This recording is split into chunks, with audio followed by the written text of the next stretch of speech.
नमस्कार, आप देख रहे हैं डीडी न्यूज पर चर्चा का प्रोग्राम। मैं हूं लाल चंद्र सिंह। कहते हैं कि जब वक्त पर मर्ज की दवा मिल जाए तो वो किसी वरदान से कम नहीं, क्योंकि इससे जीवन दान मिलती है। पिछले कुछ समय में भारत ने दुनिया के लिए यही कर दिखाया है। खासतौर पर कोरोना काल में भारत ने दुनिया को पहले दवा और फिर वैक्सीन देने का काम किया। लेकिन इस क्षेत्र में भारत अभी और भी योगदान दे सकता है और इसके लिए औषधि क्षेत्र में आत्मनिर्भर भारत और मेक इन इंडिया को बढ़ावा देने की जरूरत है।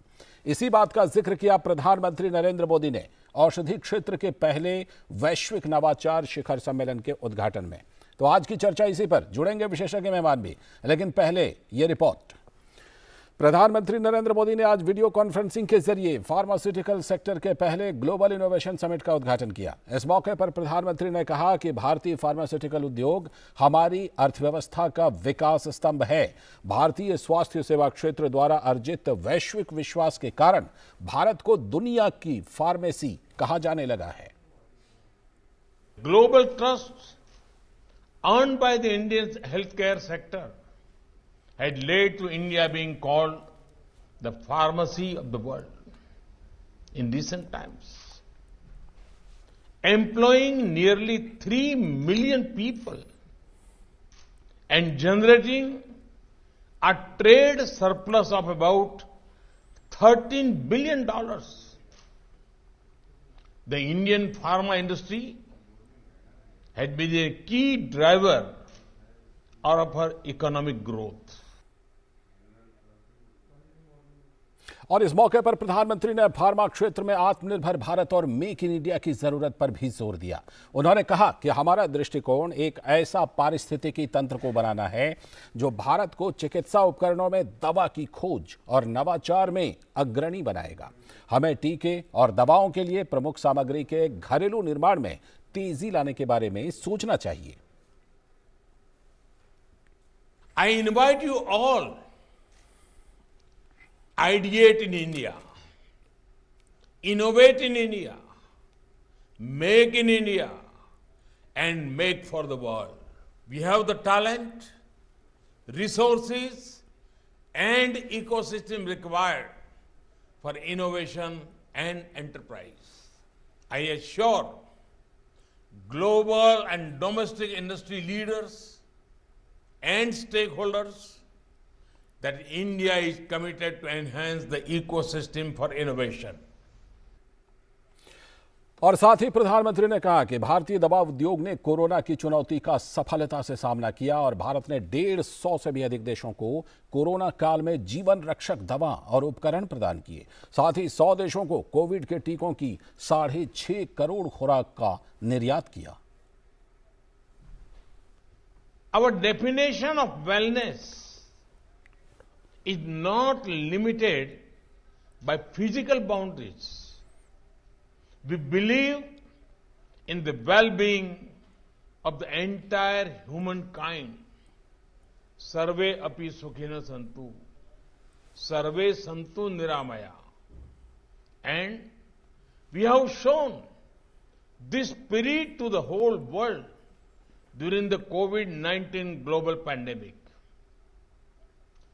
We exported life-saving medicines and medical equipments to over 150 countries during the initial phase of the pandemic. We have also exported more than 65 million doses of COVID vaccines to nearly 100 countries this year.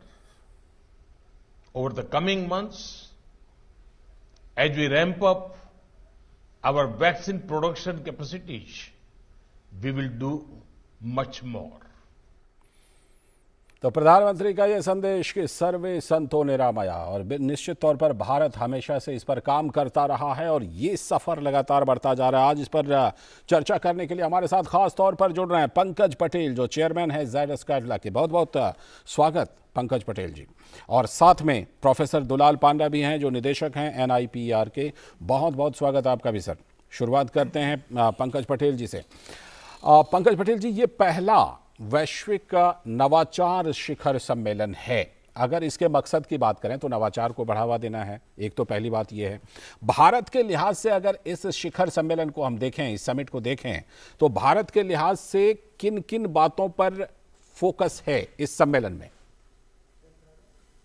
ये जो सम्मेलन IPA द्वारा organise किया गया है जी, उसका मुख्य उद्देश्य यह है कि इंडिया में एक इकोसिस्टम डेवलप करी जाए, एक माहौल किया जाए कि इनोवेशन इज वेरी इंपॉर्टेंट और इनोवेशन को सभी लोग मिलजुल के सक्सेसफुल बनाएंगे। उसके लिए वेदर इंडस्ट्री और एकेडमिया का कोलैबोरेशन बढ़ना चाहिए, रेगुलेटरी सिस्टम स्ट्रीमलाइन होना चाहिए, पॉलिसी फ्रेमवर्क होना चाहिए जिससे कि इनोवेशन को बढ़ावा मिले, इनोवेशन को फाइनेंसिंग करने के नए नए तरीके सोचे जाए, वगैरह वगैरह कर सकते हैं। और इस सम्मेलन में हम करना चाहते हैं इससे कि एक तो आज हम कहां पे है उसका एक माप लेना चाहते हैं एंड यहां से कहां जाना है उसका नया डेस्टिनेशन डिसाइड करना चाहते हैं। तो दैट ये सबसे पहला है।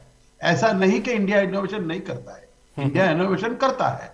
आज अगर देखो तो वर्ल्ड में कोविड वैक्सीन की डेवलपमेंट हुई, वर्ल्ड में यूएसए में हुई और यूके में हुई। उसके बाद में इंडियन कंपनियों ने वैक्सीन 6 महीने के बाद में इंडियन कंपनियों की वैक्सीन भी डेवलप हो गई। अभी हमको यह सोचना है कि कैसे अमेरिका ने या यूरोप ने इतना जल्दी कर दिया, उन्होंने क्या किया जिससे ये हो सका, हम उनसे क्या सीखे जिससे कि हम भी वो अचीव कर सके। दूसरा ऑब्जेक्टिव ग्लोबल इनोवेशन में जो हो रहा है उसका हम क्या बोधपाठ ले और उससे हम क्या कैसे उसको आगे बढ़ाया जाए। दूसरा चीज हम जो करना चाहते हैं इसके एक एकेडमिशियन है, रिसर्चर है, स्मॉल कंपनी है, स्टार्टअप है, लार्ज कंपनियां हैं, सब मिलजुल के आइडिया का एक्सचेंज करें, इनोवेशन को बढ़ावा दे और उससे मोर और मोर प्रोडक्ट लोगों की सुखाकरी के लिए बन सके। जी, इसमें India is the pharmacy of the world. तो एडवांटेज तो है कि अगर इंडिया में रिसर्च होगी तो ये किफायती होगी, उसकी वजह से वर्ल्ड को किफायती प्राइस में नई नई उपचार प्रणाली मिलेगी। और जो डेवलपिंग वर्ल्ड है उसको तो यही चाहिए, उनकी वही रिक्वायरमेंट है। और भारतीय दवा उद्योग और भारतीय सरकार दोनों ने मिलजुल के ये प्रोग्राम प्लान किया है जिससे कि भारत में इनोवेशन को बढ़ावा मिले और ज्यादा से ज्यादा दुनिया के लोग को बेनिफिट मिले।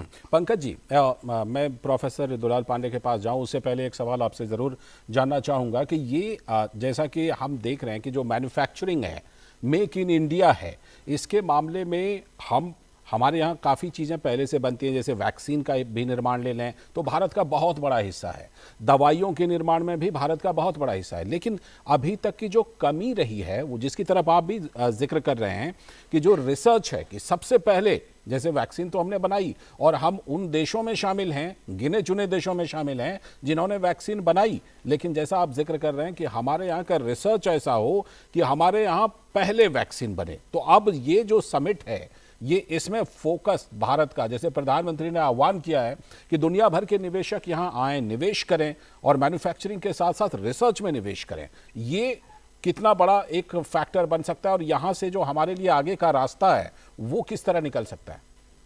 तो इसमें बहुत बड़ी सुविधा शुरू होने वाली है। सबसे पहले तो एक ड्राफ्ट रिसर्च पॉलिसी ड्राफ्ट जो गवर्नमेंट का है वो अभी पब्लिक कंसल्टेशन में आ गया है और हमें उम्मीद है, जैसे प्रधानमंत्री जी ने भी बताया, कि कुछ समय में ये फाइनलाइज होके national innovation pharmaceutical innovation policy आ जाएगी। इस पॉलिसी में ये जो सभी चीज है जिससे रिसर्च को बढ़ावा मिले उसके बारे में जिक्र किया गया है। जैसे कि रेगुलेटरी सिस्टम को कैसे स्ट्रीमलाइन किया जाए, कैसे हम रेगुलेटरी टाइमलाइन को रिड्यूस कर सके without compromising on the process and the quality.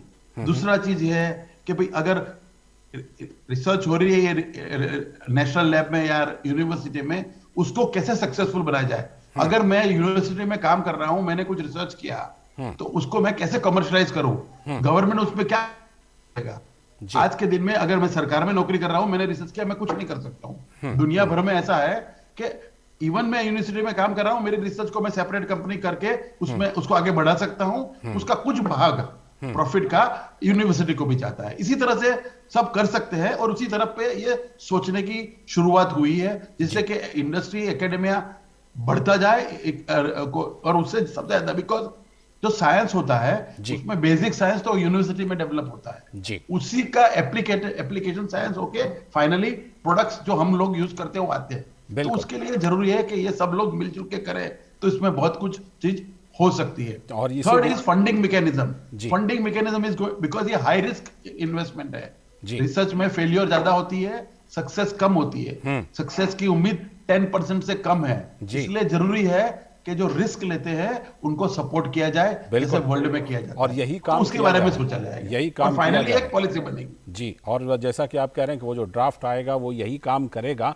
और निश्चित तौर पर इससे बढ़ावा मिलेगा। मैं प्रोफेसर दुलाल पांडा जी का रुख करता हूं। प्रोफेसर दुलाल पांडा, आप क्योंकि फार्मास्यूटिकल एजुकेशन एंड रिसर्च से भी जुड़े हुए हैं, तो मैं आपसे ख़ास तौर पर ये जानना चाहूँगा कि जिस तरह से प्रधानमंत्री ने कहा है कि चाहे चिकित्सा उपकरण हो, दवा की खोज हो या फिर इस क्षेत्र में नवाचार हो, इस पर ज़्यादा से ज़्यादा जोर देने की ज़रूरत है और ये काम अब और तेज़ी से किया जाएगा। अभी जैसे कि पंकज पटेल जी जिक्र कर रहे थे कि जो ड्राफ्ट पॉलिसी आने वाली है, तो उसमें क्या इन सब चीज़ों को लेकर के बिल्कुल एक क्लियर विज़न होगा? Yes, I think I must say in the beginning that today Prime Minister, our Honorable Minister Ji has given wing to our dream. Actually, that is very important. That we now think that we can do this. The collaboration between industry, academia, and investor, innovator. Professor सब पांडा, लोग एक professor साथ पांडा, में क्या काम आप करना किसी है। तरह से I think हिंदी if में we बोल work सकते हैं? together professor Panda, and the atmosphere is such that we can contribute now. Professor Panda, Okay. क्या आप किसी So, तरह हिंदी में बोल सकते हैं, चाहे नया अंग्रेजी के पॉलिसी शब्द? जो आ रहा है, जी। नया जी। पॉलिसी जो आ रहा है, जी। ये हम लोग को एक साथ में काम करने के लिए all kinds of atmosphere that is getting created, ecosystem that is created, that will be the really path breaking thing. We'll be able to do work, and I was part of this thinking, and it is really great to be in this place now. That both industry, academia are eager to work together. And बिल्कुल। another thing is that the traditional medicine, I think India has a real edge on traditional medicine. Our Honorable Prime Minister today has stressed on traditional medicine. So जी। we need to focus on making the traditional medicine more affordable, more scientific, so that India get the best benefit of traditional जी। Medicine. जी, चलिए मैं लौटता हूँ आपके पास और अभी फ़िलहाल पंकज पटेल जी के पास जाता हूँ। पंकज पटेल जी, आप एक ऐसी दवा कंपनी से जुड़े हुए हैं जो कि हमारे यहाँ की बड़ी कंपनी है। मैं आपसे जानना चाहता हूँ कि एक कंपनी के हेड के तौर पर, एक चेयरमैन के तौर पर, आप अपनी तरफ से कुछ चाहते हैं, कुछ आपको लगता है कि इन बातों को और शामिल किया जाए इसे ड्राफ्ट में, या इन चीज़ों पर ज़्यादा और ज़्यादा सरकार की तरफ से समर्थन मिलना चाहिए? जैसे आपने कहा कि जो रिसर्च है उसमें रिस्क है, क्योंकि उसमें कई बार सफलता नहीं मिलती है, तो उसको सपोर्ट करने की ज़रूरत है। इस तरह की कुछ और चीज़ें आपको लगता है कि इसमें होनी चाहिए? तो जो ये पॉलिसी का डॉक्यूमेंट है वो भी पब्लिक नॉलेज में आ गया, पब्लिक कंसल्टेशन में आ गया है और मैंने पढ़ा है, और उसमें सभी चीज जो मैंने बात की उसकी टेक केयर की गई है। तो उन्होंने सोचा है जी, जो रिक्वायरमेंट है वो सभी चीज को इसमें इन्होंने कवर कर लिया है, शामिल किया है। जी, और जी। इसका शामिल किया है। जैसे कि ये क्या होता है, एक कमेटी बनी थी कुछ समय पहले कि भाई रिसर्च के बढ़ावे के लिए इंडिया में क्या किया जाए। फॉर्चुनेटली मैं उस कमेटी का चेयरमैन था जी। और भारत के सभी साइंटिस्ट को मिलके, हम दोनों ने मिलके खूब मेहनत करके एक बड़ा रिसर्च रिपोर्ट बनाया था। उसमें ये सब चीज को कवर किया था कि कैसे किया जा सकता है, उसके लिए क्या क्या चीज करनी चाहिए, और on that basis government has come out with a policy paper, और वो भी पब्लिक कंसल्टेशन में है। उसमें सभी चीज टेकन की कर गई है। तो मुझे आशा है कि इससे बड़ी उम्मीद हो जाएगी। जैसे कि रेगुलेटरी सिस्टम का बात करो ऑलरेडी गवर्नमेंट ने कमेटी फॉर्म कर दी है, उसमें रेगुलेटरी सिस्टम को स्ट्रीमलाइन करने के लिए कर रहे हैं, उसकी भी ड्राफ्ट पॉलिसी बाहर आ रही है। तो ये सब हो रहा है, तो हमें लगता है ये definitely it will definitely do the needful. बिल्कुल, so I am very hopeful that this new policy will definitely change the overall ecosystem of research in India. जी बिल्कुल, और वो जो नई नीति है वो निश्चित तौर पर बदलाव लाएगी और उसका असर वैसे तो दिखने लगा। हम लौटते हैं इस चर्चा पर, फिलहाल वक्त है एक छोटे से ब्रेक का, जल्दी ही लौट कर आएंगे। आप देखते रहिए डीडी न्यूज़।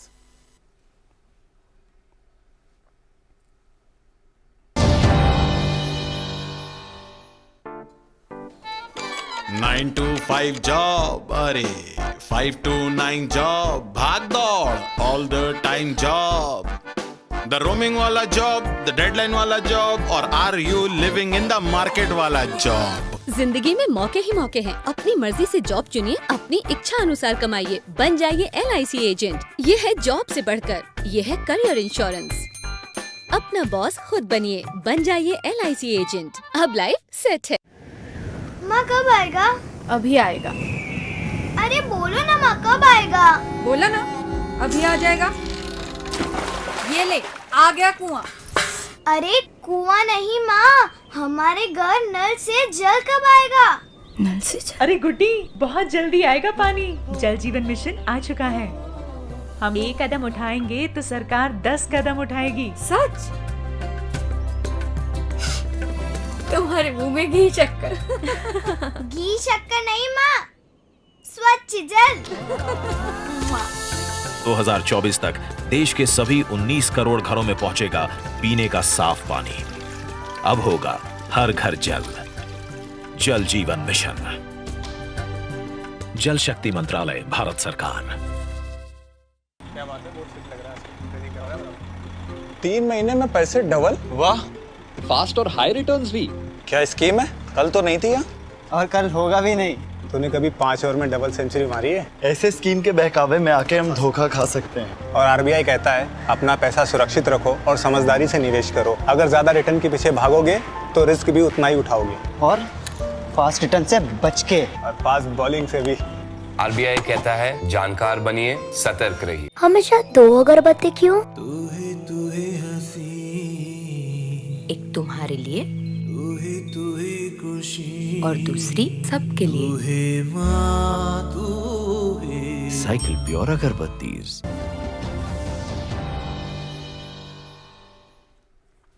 ब्रेक के बाद एक बार फिर से आपका स्वागत है। आज खास तौर पर चर्चा हम कर रहे हैं औषधि क्षेत्र में जो भारत का वैश्विक योगदान है। हमारे साथ हमारे दोनों खास मेहमान जुड़े हुए हैं। पंकज पटेल जी जो चेयरमैन हैं जायडस केरला के, और साथ में प्रोफेसर दुलाल पांडा जो निदेशक हैं NIPER के।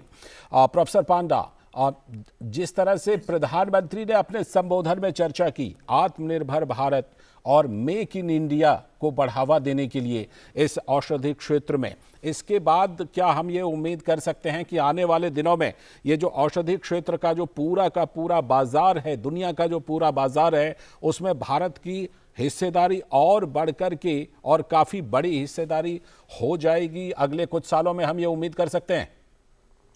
जरूर।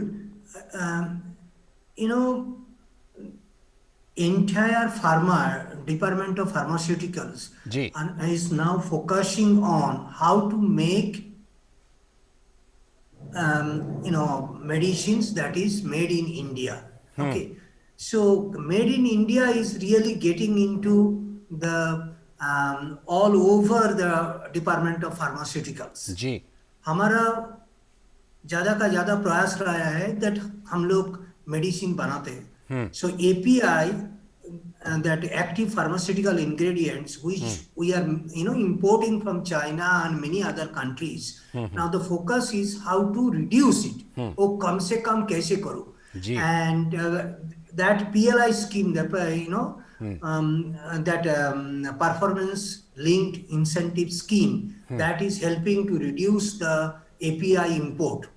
Okay, so all these things are integrated. I think that is going to help us to make more medicine in India. Making India is the global pharmacy. It is already global pharmacy, and it is a lot of work to maintain this tag of global pharmacy. We have the responsibility of giving medicine to low income countries and the entire Indian population. हमारा भारत का जो 1.4 billion population है, जी, how do we serve them? बिल्कुल। So it और need to be affordable medicine. जी, और सिर्फ अपनी ही population नहीं, बल्कि जैसे प्रधानमंत्री ने कहा सर्वे संतु निरामया, ये तो हमेशा से हमारा रहा है, तो दुनिया के लिए भी हमें बनाना है, हम बना रहे हैं और ज़्यादा बनाएंगे। बहुत बहुत शुक्रिया जुड़ने के लिए पंकज पटेल जी जो चेयरमैन जायडस केरला के जुड़े थे, और प्रोफेसर दुलाल पांडा जी जो निदेशक हैं NIPR के, बहुत बहुत शुक्रिया जुड़ने के लिए। समय की कमी है, नहीं तो इस चर्चा को हम और आगे बढ़ाते हैं। फिलहाल आज की चर्चा में इतना ही, लेकिन DD न्यूज़ पर खबरों और कार्यक्रमों का सिलसिला लगातार जारी है। मुझे दीजिए अनुमति, नमस्कार।